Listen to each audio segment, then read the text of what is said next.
अस्सलाम वालेकुम। मैं हूं नवीद कुरैशी और आप लोग देख रहे हैं वफाक डिजिटल। आज हम बात करेंगे रावलपिंडी कंटोनमेंट बोर्ड के बिल्डिंग सेक्शन की कि वहां पर जो बिल्डिंग इंस्पेक्टरों की तादाद है, जब तक तादाद वो दो दो रही तो काफ़ी ज़्यादा बेहतरी देखने में आई। बाई लास्ट को कंट्रोल करना या उस पर अमल दरामद करवाना बिल्डिंग इंस्पेक्टरों के लिए बड़ा आसान हो गया। लेकिन गुज़िश्ता 6-7 महीनों से देखा यह जा रहा है कि मुतअद्दिद वार्ड ऐसे हैं जिसमें एक एक बिल्डिंग इंस्पेक्टर तैनात किया गया। हालांकि ऑफिस ऑर्डर में वो दो ही वार्ड साबित होते हैं। जैसे वार्ड 1 का इलाका है, इसमें 2 बिल्डिंग इंस्पेक्टर हो तो ही सर्वाइवल होता है। उसके बाद वार्ड 2 है, इसमें 2 बिल्डिंग इंस्पेक्टर हैं, चल रहा है। वार्ड 3 के अंदर एक बिल्डिंग इंस्पेक्टर है, यहाँ भी इलाका इतना इंपॉर्टेंट है, सारा कमर्शलाइज जोन है, यहाँ पे 2 बिल्डिंग इंस्पेक्टर होना इंतहाई ज़रूरी है।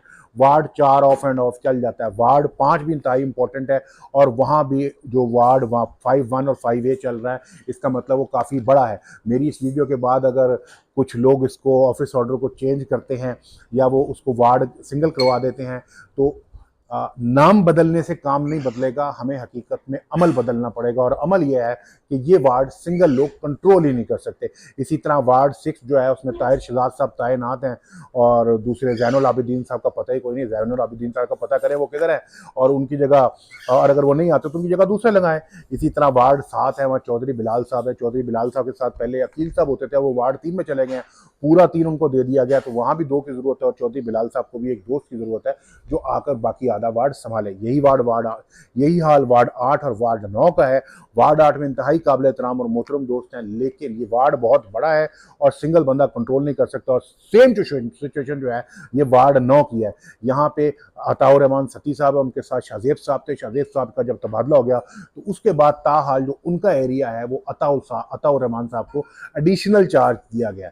जाहिर बात है, अगर एक बंदे के ऊपर आप जरूरत से ज्यादा काम का बोझ डाल देंगे तो वो अपने फराइज चाहने के बावजूद भी अपना 100% पोटेंशियल नहीं दे सकेगा। वार्ड 10 में 2 बिल्डिंग इंस्पेक्टर हैं। तो कहने का मकसद ये है कि ये जो वार्ड है ना, 1, वार्ड 3, वार्ड 5, वार्ड 6, 7, 8 और 9, ये वार्ड जो हैं ये बहुत इंपॉर्टेंट हैं जोग्राफियाई लिहाज से भी और कंटोनमेंट बोर्ड के हवाले से भी, क्योंकि यहाँ पे तामीरात हो रही हैं। और ये जो वार्ड है यहाँ से अच्छा खासा टैक्सों की फीसों की मद में और बाकी तमाम ऑफिशियल मद में अच्छा खासा रेवेन्यू जनरेट होता है। तो जो एक बिल्डिंग इंस्पेक्टर होता है वो अपनी पूरी तवज्जो से काम नहीं कर सकता।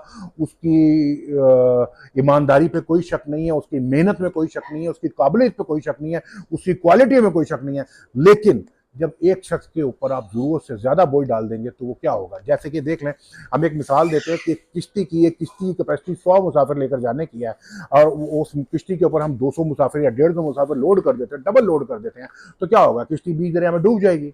लाख चाहने के बावजूद भी जितनी मर्जी महंगी हो, बीच दरिया में डूब जाएगी। यही हाल बिल्डिंग इंस्पेक्टर की एफिकेस का भी होगा, ड्यूटियों का भी होगा। अगर हम उनको सहूलियात फराम नहीं करेंगे, अगर हम उन पर वर्क लोड कम नहीं करेंगे तो डेफिनेटली वो अपना 100% पोटेंशियल नहीं दे सकेंगे। और वो अगर अपना 100% पोटेंशियल नहीं देंगे तो उसका खमियाजा बिल वास्ता और बिला वास्ता दोनों सूरतों में रावलपिंडी कंटोनमेंट बोर्ड को उठाना पड़ेगा। उम्मीद है कि आज की इस छोटी सी वीडियो में आला हुकाम को मेरी बात समझ आ गई होगी कि आने वाले दिनों में उन्होंने किस तरह से कौन कौन से वार्डों के अंदर कितने कितने बिल्डिंग इंस्पेक्टर तैनात करने हैं और करने भी आएंगे या नहीं है, हम तो सिर्फ मशवरा देने वाले हैं। इसके साथ अगली वीडियो में फिर मुलाकात होगी। अपने दोस्त नवीद कुरैशी को इजाजत दीजिए। अल्लाह हाफिज़।